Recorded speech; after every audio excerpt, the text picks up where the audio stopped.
You guys see me wear this hat all the time. It's my GAZOO Racing hat. Not because I enjoy the branding on it or anything. Like, I could do without the Nike logo, whatever. It's by far the most comfortable hat for me, and it matches everything. All right, so I always wear this hat. Now, it's been about 3 years since I got this hat. I got it in 2021, one of my first Toyota events, driving the redesigned GR86, or should I say the redesigned 86, which is now the GR86, also a brother of the Subaru BRZ. But Toyota has just given us a slight refresh on the 86, and we'll maybe talk about the future, the next generation 86 afterwards. But in the meantime, we got some cool, exciting improvements to the affordable rear-wheel drive sports car. Let's get into it. Well, it seems like Toyota likes giving out limited edition models every year. I mean, we had the Trueno last year. Now, keep in mind, before we get too far down the rabbit hole, these are announced for the Japanese market. I think also the Australian market. We might get exactly what you see here with this limited edition, or we might get something different. Now, one of my first cars that I ever reviewed on the channel doing this full-time YouTube was the Hakone 86. I went out to Denver, the closest press fleet to me, to drive the Hakone 86. It was amazing in the Rocky Mountains. This to me is the same sort of color combination. We have the gold wheels.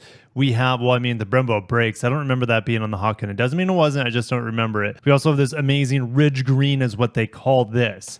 All right. Will we get this sort of interior and exterior enhancements for this limited edition? I think we will, but again, time will tell. And the Hakone 86, I remember having some nice 86 suede here on the dash and some nice embroidery, but it was this exact color combination, if I remember right, kind of like this coffee bean espresso caramel sort of thing going on. I think it's really, really nice. And Ridge Green Limited, again, there's a better look at those Brembo brakes and those gold wheels. I mean, sales are starting on August 1st for this.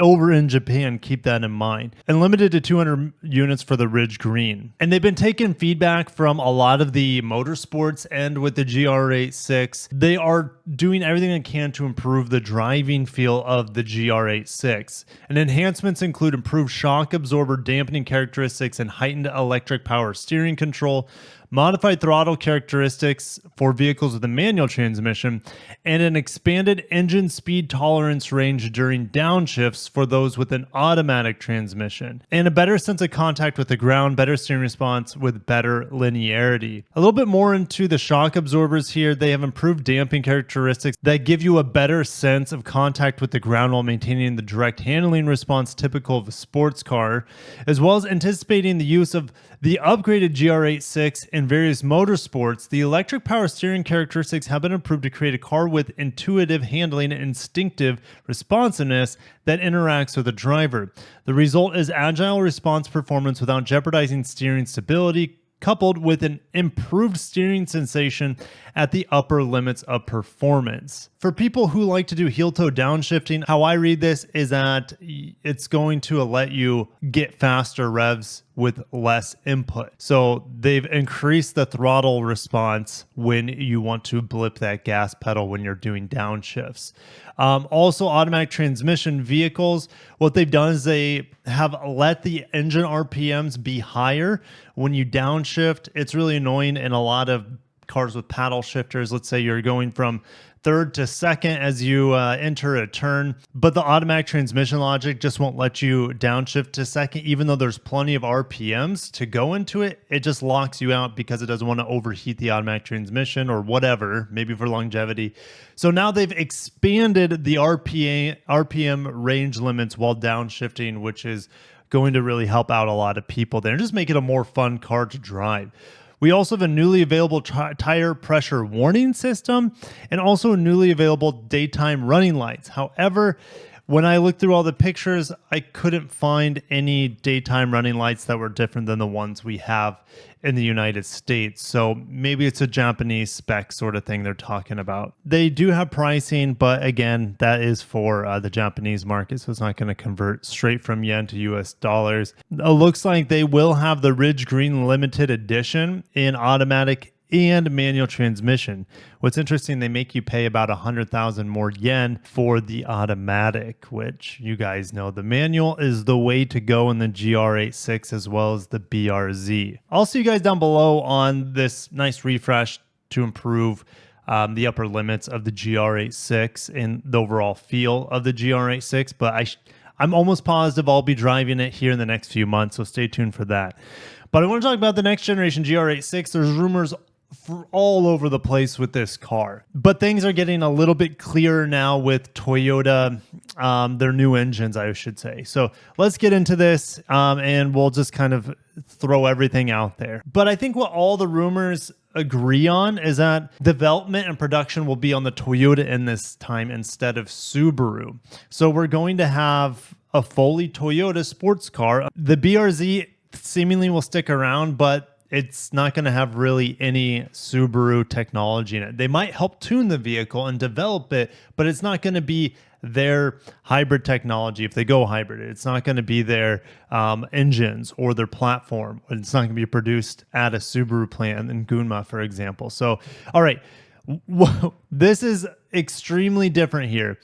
They're talking about a shooting brake or a hot wagon sort of thing, or a hot lift back that the GR86 could evolve into. I have no idea. Would it be cool to have a GR86 lineup? Let's say you have a GR86 coupe and then you have a GR86 hot hatch or hot wagon or hot liftback. Use your imagination there. But I mean, this vehicle right here is, I would lose my mind over, right? It's kind of like taking the GR Corolla and making it a wagon. Now they're saying that this would use the GR Corolla's inline 3 turbo with a hybrid. We haven't seen any evidence of that existing. If they do that, we would see like 350 horsepower or so. But remember, Toyota also just came out with new engines. We have a 1.5 liter turbo, a 2-liter turbo, and that 2-liter turbo will be in the MR2 and the Celica. That engine won't be on this more budget, in theory, more budget-focused GR86. Now, if they want to sell this in Europe, more than likely they're going to have to hybridize it.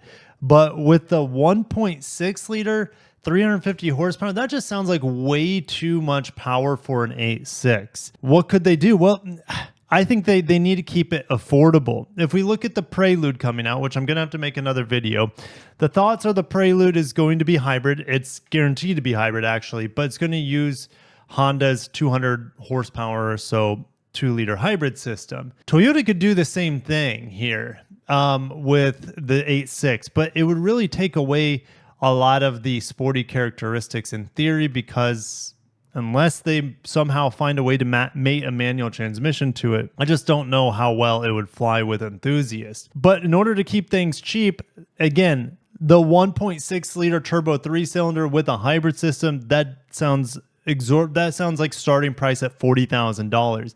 And that's just not the nature of the GR86 affordable vehicle. I mean, again, they could have this hatchback or wagon thing that could start that high, but it just doesn't make sense for a more affordable coupe. So I'm thinking I'm just going to take a complete stab. They have either the 1.5 hybrid or the 1.5 turbo hybrid.